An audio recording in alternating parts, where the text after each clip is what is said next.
عید کی نماز ادا کرنے کا طریقہ تو ہر مسلمان کو آنا ہی چاہیے، لیکن افسوس کی بات ہے کہ تقریباً 90% سے بھی زیادہ ایسے ہمارے مسلمان بھائی ہیں جن کو عید کی نماز ادا کرنے کا طریقہ نہیں آتا۔ ویسے دل میں کیا پڑھنا ہے کیا نہیں پڑھنا، جو دل میں پڑھنے کی چیزیں ہیں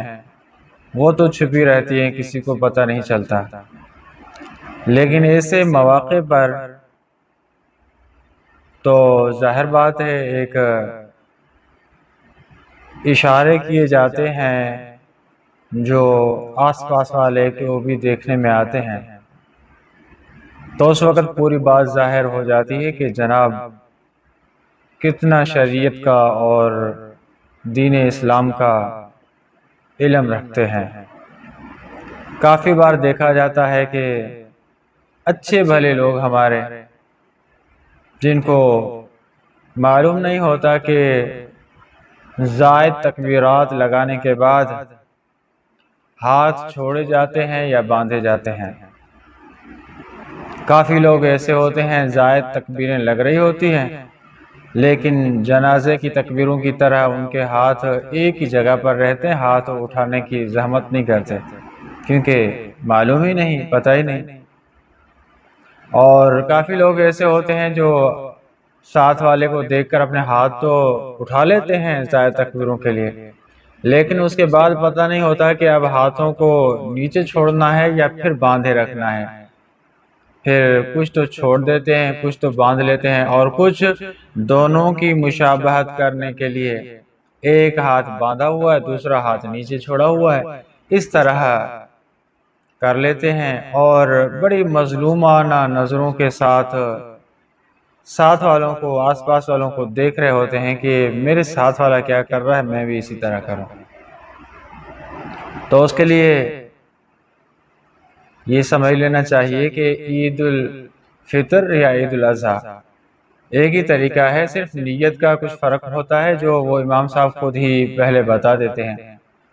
اور اس کے بعد تکبیر تحریمہ کہی جاتی ہے۔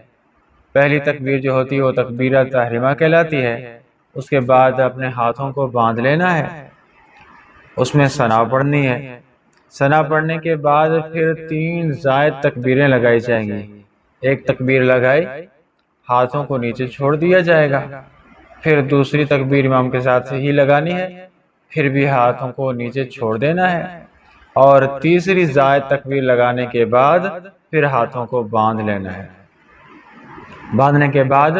پھر امام صاحب قرأت کریں گے سورہ فاتحہ کی اور دوسری سورت کی قرأت ہوگی، پھر رکوع، پھر 2 سجدے ہوں گے، سجدے کرنے کے بعد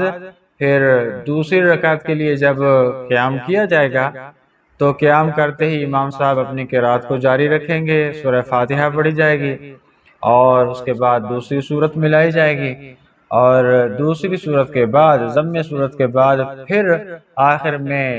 وہی 3 زائد تکبیریں جو تکبیر تحریمہ کے بعد ہم نے کہی تھی پہلی رکعت میں، وہ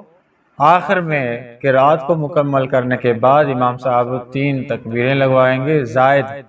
ایک تکبیر لگائی ہاتھ چھوڑے جائیں گے، پھر دوسری تکبیر لگائی پھر بھی ہاتھ چھوڑے جائیں گے، تیسری تکبیر لگا کر پھر بھی ہاتھ چھوڑے جائیں گے، اور چوتھی تکبیر کہہ کر رکوع میں جایا جائے گا۔ شروعات کے اندر بھی نماز شروع کرتے ہوئے بھی ہم نے 4 تکبیریں لگائی تھی، ایک پہلی تکبیر تکبیر تحریمہ تھی، اور اس کے بعد 3 تکبیر زائد تھی، اور دوسری رکعت کے اندر ضم سورت کے بعد دوسری سورت کے بعد 3 تکبیریں زائد لگائی جائیں گی اور چوتھی تکبیر لگا کر کہہ کر رکوع میں جایا جائے گا، اور اس کے بعد رکوع مکمل کیا، پھر 2 سجدے ہیں اور تشہد، اور اس کے بعد جس طرح دستور ہے طریقہ کار ہے اسی طرح سلام پھیرا جائے گا۔ یہ مختصر نماز ادا کرنے کا طریقہ ہے۔